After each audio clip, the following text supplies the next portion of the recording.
का 6 से 18 के बीच में 7 साल, आमीन, जो बाकी लोग यहां पे रह जाएंगे जिन्हें यीशु मसीह नहीं लेकर जाएगा, आमीन, उनको क्या क्या पीड़ा से गुजरना पड़ेगा, आमीन, उसके विषय में हमने सीखा कि 3.5 साल तक, आमीन, बहुत बड़ा, आमीन, आशा का समय होगा और अगले 3.5 साल बड़े सताव का समय होगा, आमीन। उसके बाद हमने इस प्रकार से देखा कि इजराइल जब हार रहा होगा, जब दुनिया के सारे 2034 देश, आमीन, दुनिया के हर एक देश एक साथ जुड़कर जब इजराइल के खिलाफ हो जाएंगे, तब यीशु मसीह दूसरी बार फिर से बादलों में आएगा, आमीन, और वो युद्ध करने के लिए, इजराइल को बचाने के लिए अपने बड़े, आमीन, अरबों करोड़ों सेना के साथ आकर, आमीन, यहाँ के अंतिक्रिस्त के शक्तियों को हराकर इजराइल को बचाकर, आमीन, इजराइल का और पृथ्वी का राजा कहलाएगा, आमीन। वो रेवलेशन 20 में, आमीन, उससे पहले हम देखेंगे। उसके बाद हमने देखा 1000 साल तक यीशु मसीह यहाँ पे राज करेगा,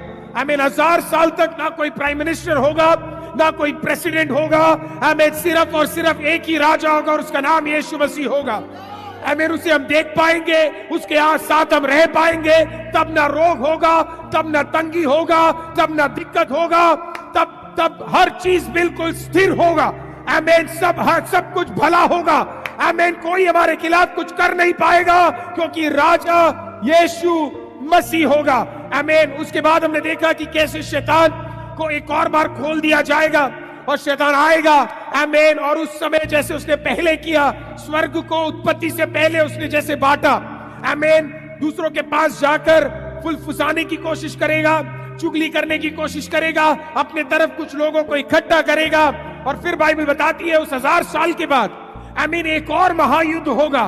उस महायुद्ध में यीशु मसीह हमेशा के लिए शैतान को हरा देंगे और उसे लेक ऑफ फायर में, नहीं तो जिसे नरक कहते हैं या जिसे बाइबल में गेहना कहते हैं, उस जगह में परमानेंट शैतान को क्या कर दिया जाएगा, डाल दिया जाएगा। उसके बाद वो युद्ध खत्म होने के बाद शैतान को गेहना या लेक ऑफ फायर में, आग से बना हुआ जगह में हमेशा डालने के बाद 21वां अध्याय और 22वां अध्याय जो है, सिर्फ और सिर्फ हमें इस चीज के बारे में बताता है कि नया अर्थ, ये वाला अर्थ नहीं रहेगा, जो स्वर्ग आपको पता है वो वाला स्वर्ग नहीं रहेगा, आमीन। दोनों को परमेश्वर क्या करेगा, आमीन, फिर से बनाएगा। There will be a new earth, there will be a new heaven, आमीन। सिर्फ अर्थ नहीं बदल रहा है, हमारा जो वास होगा स्वर्ग में, जहां पे स्वर्गदूत अभी रह रहे हैं, उसका भी एक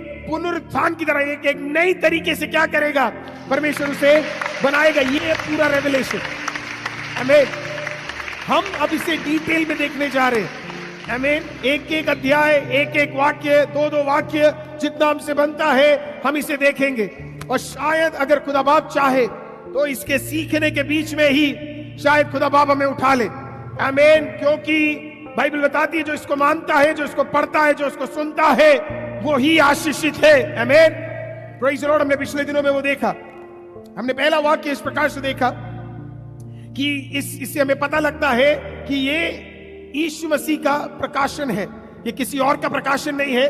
ये किताब स्वर्गदूतों के बारे में नहीं बता रही है, ये हमारे बारे में नहीं बता रही है, ये किसी और को बड़ा नहीं कर रही है, सिर्फ और सिर्फ किसके बारे में बता रही है, ये सिर्फ और सिर्फ यीशु मसीह के बारे में बता रही है, आमीन। पहला वाक्य हम लोग जरा मिलके पढ़ेंगे, प्रेज़ द लॉर्ड। पढ़िए सिस्टर जी। यस,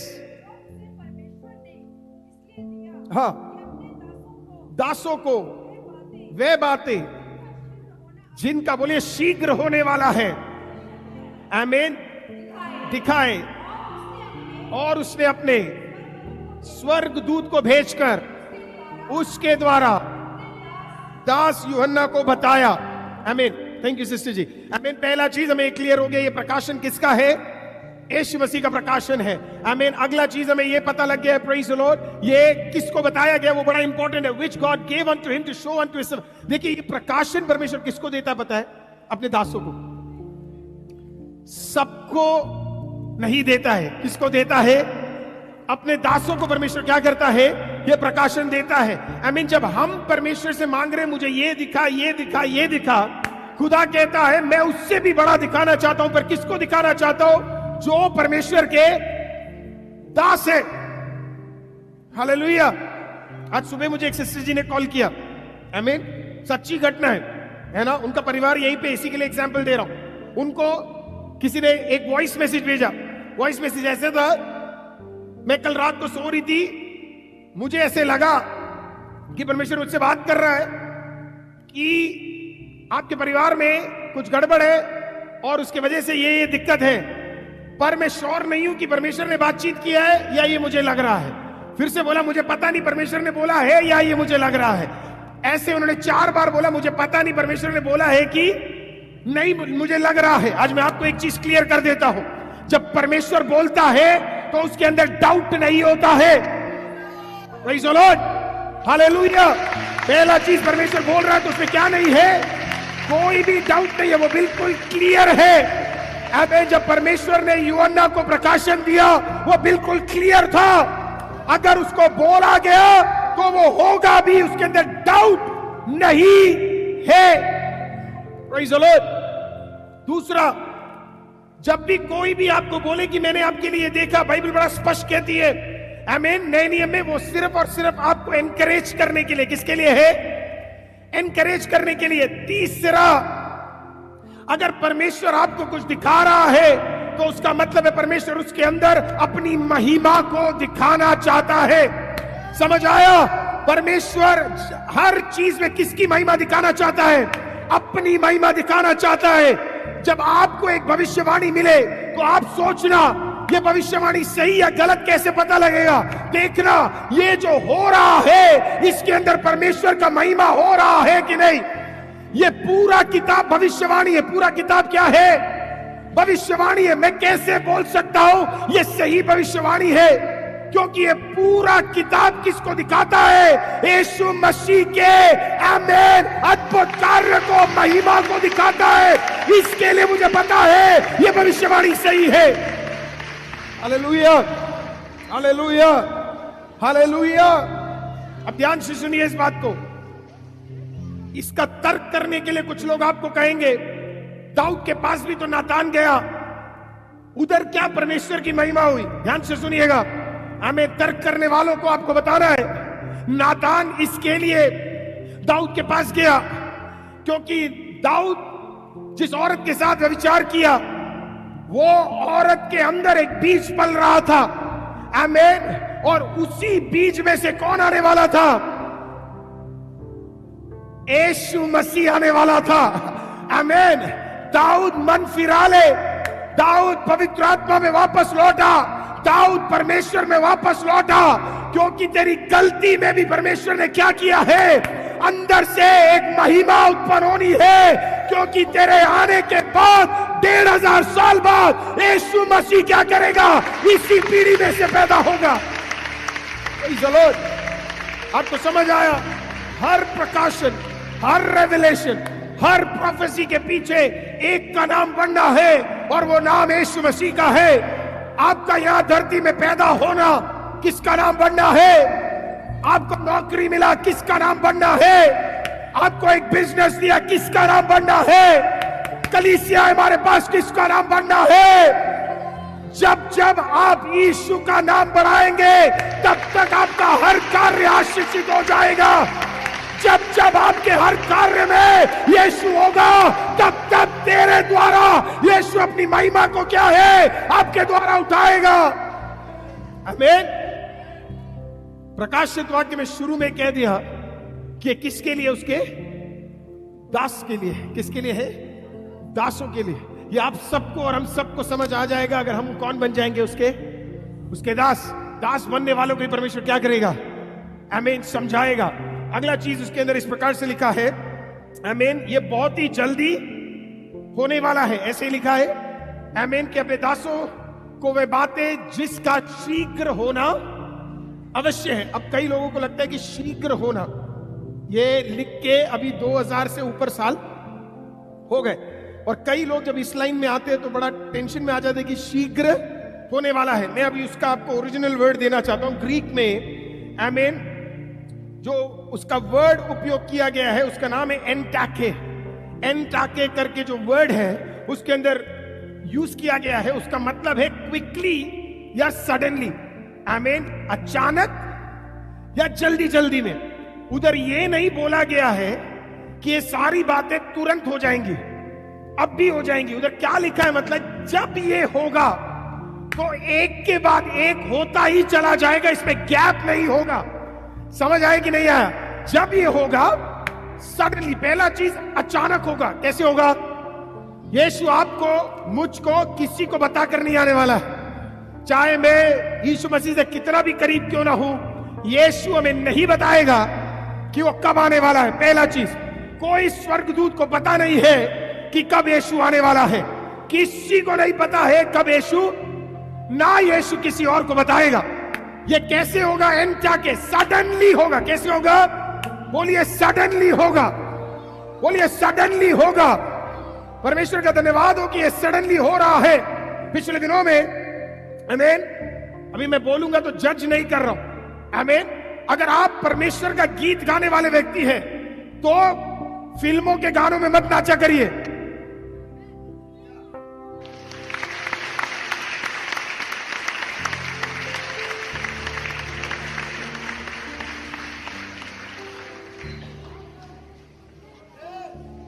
हालेलुया, आमीन।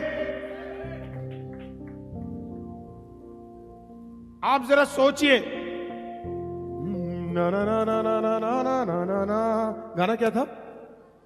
लुया हुल्लड़ होवेगा वहां हालेलुया मत होगेगा। क्या लिखा है वहां? हालेलुया हुल्लड़ होवेगा। कौन से गाने पे होगा चुमा सिस्टर?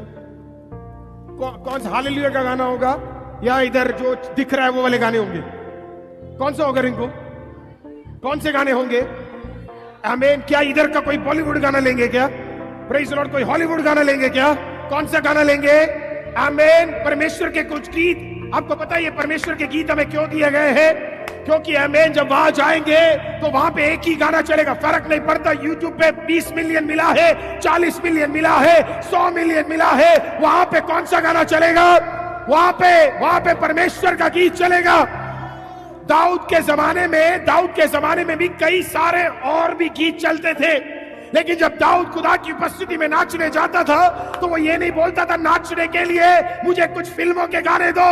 आमीन। परमेश्वर के गीत लेकर वो क्या करता था? खुदा के उपस्थिति में आमीन वो नाचकर गाता था।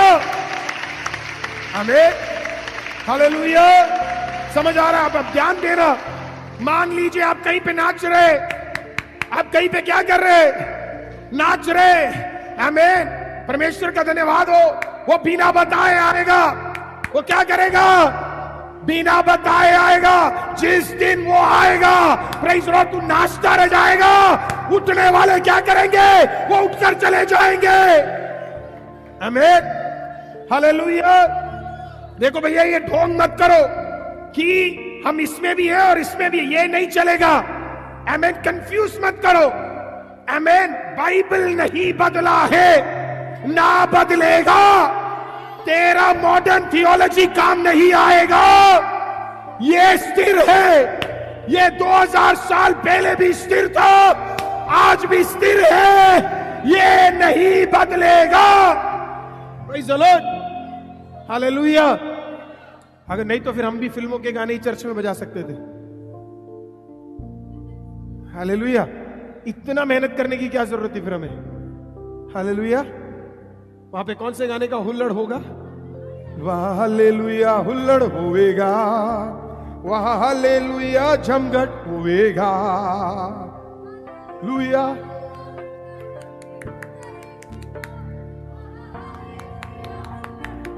यीशु को देखोगे तो क्या बोलोगे?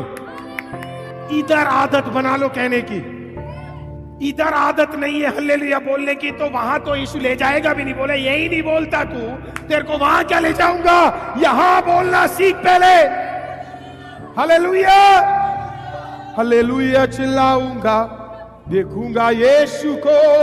हालेलुया, हालेलुया, आमीन। बाइबल कहती है कैसे होगा? अचानक। कब होगा? इसी के लिए ग्रीक वर्ड कहते हैं एंटा के, अचानक। जब होगा, ये होगा तो सडनली नहीं है, क्विकली है। मतलब एक के बाद एक क्या होता चला जाएगा? आपको रिएक्ट करने का भी टाइम नहीं मिलेगा, सोचने का भी टाइम नहीं मिलेगा। ये भी नहीं बोल पाओगे बच्चे को पकड़ लूं, ये भी नहीं बोल पाओगे भाई को पकड़ लूं, ये भी नहीं बोल पाओगे पति को पकड़ लूं। ये अचानक है, इट्स इंस्टेंट। तेरे सोच से पहले कुछ भी पता ही नहीं चलेगा क्या हो गया करके। 1 सेकंड में आप नीचे थे और 1 सेकंड में हालेलुया बोलते आप कहां पे हो। आमीन। स्वर्गदूतों के बीच में खुदा के सम्मुख हो। Glory, hallelujah. क्लियर हो गया है। तो कहते हैं क्विकली। क्विकली का मतलब ये नहीं है कि अभी तुरंत हो जाएगा, इसका मतलब है जब होगा, जब होगा, तुरंत होगा, जब होगा। सोचने का भी समय नहीं होगा, जब होगा अचानक होगा। क्लियर है। तो इसके लिए हमें प्रिपेयर्ड रहना। क्या रहना है हमें? बोलिए प्रिपेयर्ड, बोलिए तैयार। मसीह हमेशा तैयार रहना चाहिए, मसीह हमेशा तैयार रहना चाहिए, क्योंकि कभी भी हो सकता है। ज्ञानी बोल सकते हैं अभी 2 साल रह गया, ज्ञानी बोल सकते ये नहीं हुआ। सब समझने वाला सिर्फ, हम ये कितना भी सीख ले, पूरा समझने वाला कौन है? सिर्फ परमेश्वर है। ये क्यों हम सीख रहे? ताकि हम तैयार हो सके। क्या हो सके? तैयार हो सके, so that we can be ready, कि जब कभी बुलावा आए तब हम क्या कर सके? तुरंत जा सके। Praise the Lord, hallelujah, hallelujah, आमीन। अगला चीज, अगला वाक्य कहता है, पढ़िए सिस्टर जी अगला वाक्य। हाँ हाँ हाँ हाँ हाँ। धन्य है वह जो इस भविष्यवाणी के वचन को पढ़ता है, वे जो सुनते हैं और इसके लिखी हुई बातों को मानते बैठे। में तो लिखा है इसके अंदर, प्रेज़ द लॉर्ड, पहला चीज जो बातें यीशु मसीह ने बताई, वो सारी बातें यूहन्ना ने क्या कर ली? आमीन, उसे लिख लिया। क्या कर लिया? परमेश्वर का धन्यवाद हो कि उसने सारी बातों को क्या कर लिया? उसने एक एक करके लिख लिया। किसके लिए लिखा बताइए? बोले मेरे लिए लिखा, हमारे लिए लिखा है, ताकि हम तैयार रह सके।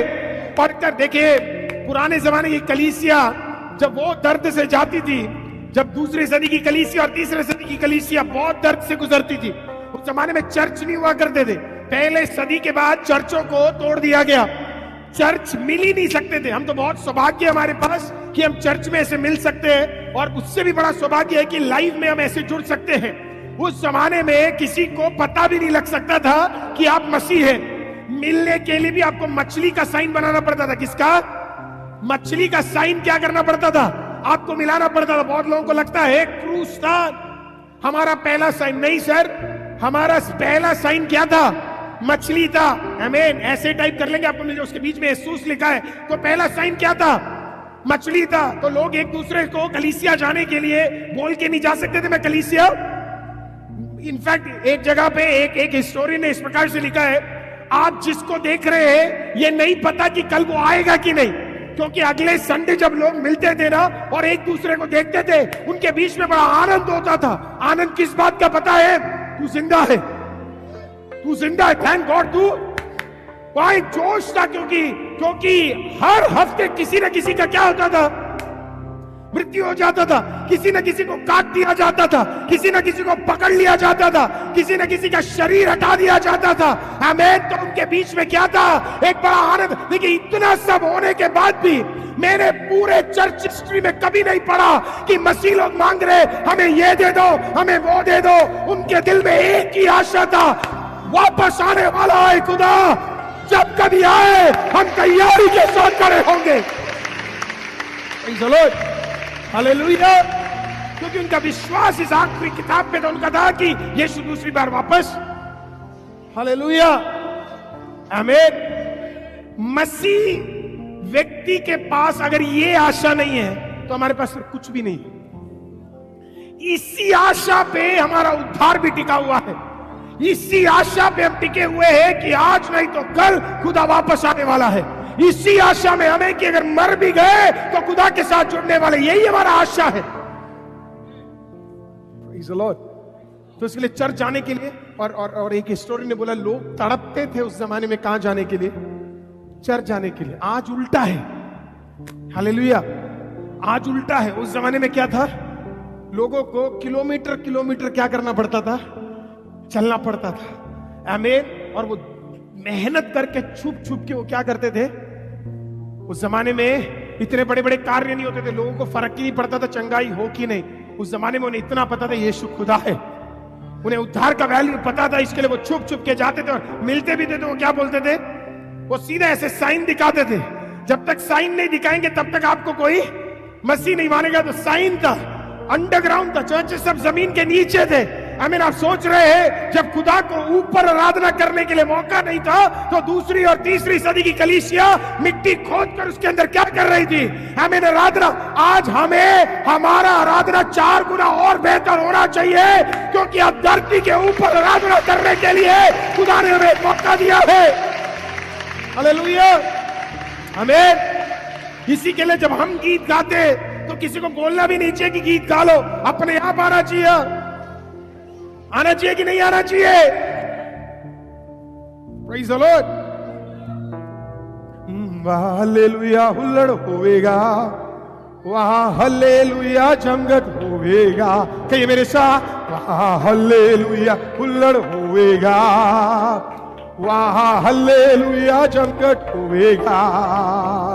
हालेलुया चिल्लाऊंगा जब देखूंगा यीशु को, वहां हालेलुया जंगट होवे। मैं सोच रहा हूं, प्रेज़ द लॉर्ड, आमीन, परमेश्वर का मैं एक वाक्य का बड़ा धन्यवाद करता हूं और वो वाक्य ये है, आमीन, जहां 2 या 3 मेरे नाम में इकट्ठा हो जाए वहां पे कौन मौजूद हो जाता है? प्रभु यीशु मसीह मौजूद हो जाता है। परमेश्वर का धन्यवाद हो उस वाक्य के लिए, क्योंकि मुझे आराधना करने के लिए स्वर्ग जाने की जरूरत नहीं है। यही धरती पे जहां पे 2 या 3 उसके नाम में इकट्ठा हो जाए, प्रेज़ द लॉर्ड, वहीं पे कौन रहता है? आमीन। प्रभु, मतलब कहने का मतलब है यहाँ पे अगर 2 या 3 भी आज विश्वास के साथ यहाँ पे है तो यहाँ पे कौन है? यहाँ पे यीशु है, प्रेज़ द लॉर्ड। तो इसके लिए आपके अंदर क्या होना चाहिए? एक आराधना होना चाहिए। आपको ये गीत गाने के लिए स्वर्ग जाने की जरूरत नहीं है। आप यहीं पे इस गीत को गा के क्या कर सकते हैं? आप आराधना कर सकते हैं। हालेलुया, हालेलुया, आमीन। मैं बीच में कभी कभी इंस्टाग्राम रील्स और इंस्टाग्राम और टिकटॉक देख लेता हूं, आ जाता है बीच में, है ना। तब मैं उसके अंदर देखता हूं ये यंग बच्चे, यंग लोग इतना सब कुछ करते हैं। हमें मुंडी नीचे कर देंगे, मुंडी ऊपर कर देंगे, हंसाने के लिए, ये करने के लिए, वो करने के लिए। मैं सोच रहा था यार उसका आधा भी तुम इधर कर लो ना, उसका आधा भी तुम इधर कर लो, वहां पे एक जगह मिल जाए। हालेलुया। यहां से आग लगा रहे, वहां से आग दिखा रहे, यहां से बाल मुंडवा लिया, कुछ नहीं, उसका आधा तुम इधर दिखा दो, आधा इस धरती पे दिखा दो, उसका आधा प्रेम, उसका आधा आराधना इस धरती पे दिखा दो। आमीन। उसका पूरा भलाई तुझे क्या करेगा? आमीन। वहां पे तेरे लिए तैयार हो जाएगा। आमीन। देखिए, आप जो यहां पे कर रहे हैं, आपके मरने के बाद आपका अकाउंट डीएक्टिवेट हो जाएगा। आमीन। लेकिन आप जो यहां पे परमेश्वर के लिए कर रहे हैं वो स्वर्ग में भी क्या करेगा? एक्टिवेटेड रहेगा, कभी भी खत्म नहीं होगा, चलता ही रहेगा, कभी नहीं रुकेगा। समझ आ रहा है? हालेलुया, आमीन। तो इसके लिए जब आप खुदा की उपस्थिति में आए तो आपके अंदर एक आराधना करने का लालसा होना चाहिए। आमीन। ये जो रुकावटें हैं, ये जो थकावट है, ये जो कमजोरी है, सब कुछ हटाकर आमीन खुदा के अंदर एक विश्वास कर क्या करना चाहिए? आपको आराधना करना चाहिए, क्योंकि आपके बीच में कौन मौजूद है? यीशु मसीह आपके लिए मौजूद है। लिखा है जो इसको पढ़ेगा, सुनेगा, कहेगा, ये हमने पहले देख लिया, वो क्या होगा? आशीषित होगा। अब बाइबल में जब आप रेवलेशन की किताब पढ़ते हैं तो 7 जगह पर I mean blessed word use किया। बोलिए ब्लेसेड। आई मीन क्या है? ब्लेसेड। बोलिए ब्लेसेड। अब ब्लेसेड का ओरिजिनल जो वर्ड है उसका मीनिंग है oh how happy. Oh how happy. Blessed का मतलब क्या है? Oh how happy. आमीन। मैं मतलब उसके अंदर जो ओ डाला, ओ हाउ हैप्पी, ओ मैं कितना खुश हूं, मतलब मैं बहुत ज्यादा खुश हूं। बाइबल बताती है जो इसको पढ़ेगा, जो इसको सुनेगा और जो इसको मानेगा वो क्या होगा? वो बहुत ज्यादा खुश होगा। Oh how happy, praise the Lord. 7 जगह पे ब्लेसेड वर्ड यूज किया गया है इस किताब के अंदर, 7 जगह पे ब्लेसेड वर्ड। उसे एक्चुअली रेवलेशन का 7 बीएटिट्यूड्स बोलते हैं। आई मीन 7 जगह पे जहां पे परमेश्वर कह रहा है तू ये करेगा तो तेरे को तू बड़ा क्या रहेगा, बड़ा बड़ा नहीं, आशीषित नहीं, खुश। आशीष और खुश में बहुत फर्क है। मैंने आशीषित लोगों को भी सड़े मुंह में देखा हुआ है। हमें खुश लोग ज्यादा जरूरी है हमें। हालेलुया। कैसे लोग जरूरी है? खुश लोग। I mean you can be rich and yet be ungrateful, unhappy, sad, खड़ूस, बेकार। आई मीन तो यहां पे मुझे अच्छा लगा जब मैंने वो वर्ड ढूंढा तो उसके अंदर ओरिजिनल मीनिंग है oh how I am happy today, I am happy today in Jesus Christ, I am happy today, he is taking all my sins away, happy today. खुश। क्या लिखा है? खुश। परमेश्वर कहता है तू सिर्फ आशीषित नहीं होगा, तू क्या होगा एक्चुअली में? तू खुश होगा। तेरे अंदर क्या होगा? एक अलग सा खुशी तेरे अंदर होगा। 7 वाक्य में आज आपको देना चाहता हूं। आई मीन उसे 7 बीएटिट्यूड्स बोला जाता है। Praise the Lord. 7 beatitudes. I mean 7 Bible verse है। अगर आपको लिखना है तो आप लिख सकते हैं। उसके बाद इन 7 वाक्यों को हम पढ़ने जा रहे हैं। Praise the Lord. पहला है प्रकाशित वाक्य 1 का 3 जो आपने अभी पढ़ा, रेवलेशन चैप्टर 1 वर्स नंबर 3। मैं विश्वास करता हूं आप सब नोट्स ले रहे हैं। आमीन। रेवलेशन 1 का 3। दूसरा 14 का 13, स्क्रीन में भी आप देख सकते हैं। 14 का 13। तीसरा 16 का 15। चौथा 19 का 9। पांचवा 20 का 6। छठा 22 का 7। सातवां 22 का 14। The 7 Beatitudes of Revelation। खुश रहने के 7 वाक्य बहुत आनंदित है। मुझे नहीं पता आप में से कितने लोगों ने पढ़ा है, लेकिन बहुत अच्छा 7 वाक्य है। इसको हम अभी पढ़ने जा रहे हैं। लिख लीजिए जो लिख रहे हैं। आमीन। मैं विश्वास करता हूं जो लाइव में है उनको भी ये सारे वाक्य मिल गए होंगे। 1, 3, 14, 13, 16, 15, 19, 9, 20 का 6, 22 का 7, 22 का 14। आमीन। एक एक करके हम पढ़ने जा रहे हैं। Let's read it together. आमीन। स्क्रीन में आप देख सकते हैं तो इसलिए आपको इधर उधर देखने की जरूरत नहीं है। हिंदी में हम पढ़ेंगे। आमीन। पहला वाक्य कहते हैं, मेरे साथ पढ़िए। धन्य है वह जो इस भविष्यवाणी के वचनों को पढ़ता है और वे जो सुनते हैं और इसमें लिखी हुई बातों को मानते हैं, क्योंकि समय निकट आया है। अगला वाक्य देखेंगे। अगला 14 का 13 कहते हैं, और मैंने स्वर्ग से यह शब्द सुना कि लिख, जो मुर्दे प्रभु में मरते हैं वह अब से क्या है? बोले क्या है? धन्य है। आत्मा कहता है हाँ, क्योंकि वे अपने परमेश्वर परिश्रमों से विश्राम पाएंगे और उनके कार्य उनके साथ हो लेते हैं। Praise the Lord. धन्य है। इवन मृत्यु भी हमारे लिए क्या है? जो परमेश्वर में मर रहे बोलो क्या है?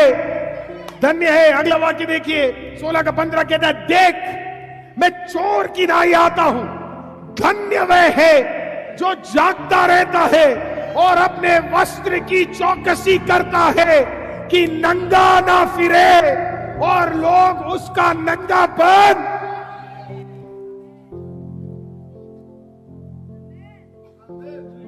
हालेलुया। इसमें तो पूरा एक प्रचार हो सकता है। परमेश्वर क्या कह रहे पता है? तेरा वस्त्र क्या है? आपका वस्त्र बोले मेरा शरीर। क्या है आपका वस्त्र?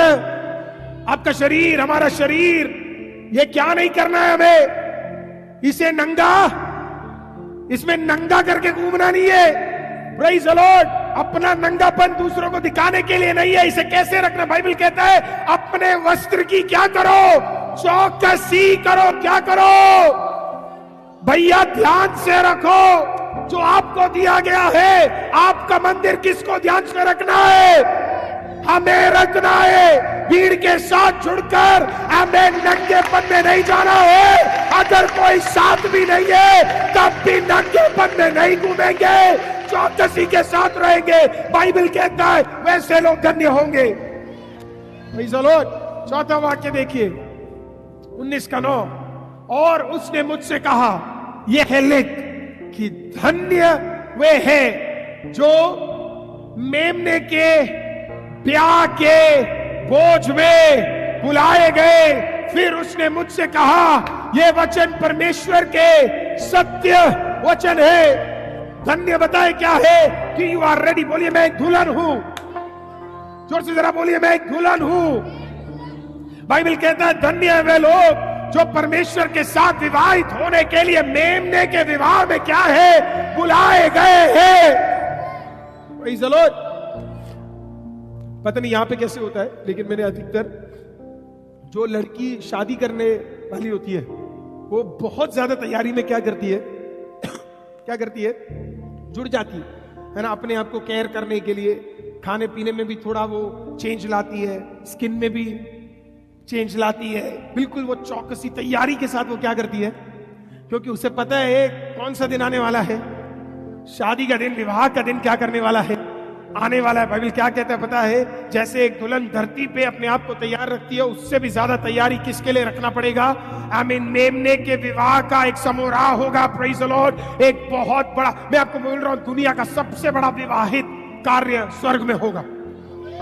आमीन। इतना बड़ा विवाह और कहीं नहीं होगा। आपको लगने लगा है प्रेज़ द लॉर्ड, आमीन, उस फलाने का बहुत बड़ा शादी हुआ है, उसका बहुत बड़ा शादी हुआ है। मैं आपको बताने जा रहा हूं सबसे बड़ा विवाहित जगह कौन सा होगा, स्वर्ग होगा। और आप और मैं उसके अंदर दुल्हन बन के जाएंगे। हालेलुया। बाइबल कहती है अपने आप को तैयार रख, धन्य है तू अगर तुझे इन्विटेशन मिला है।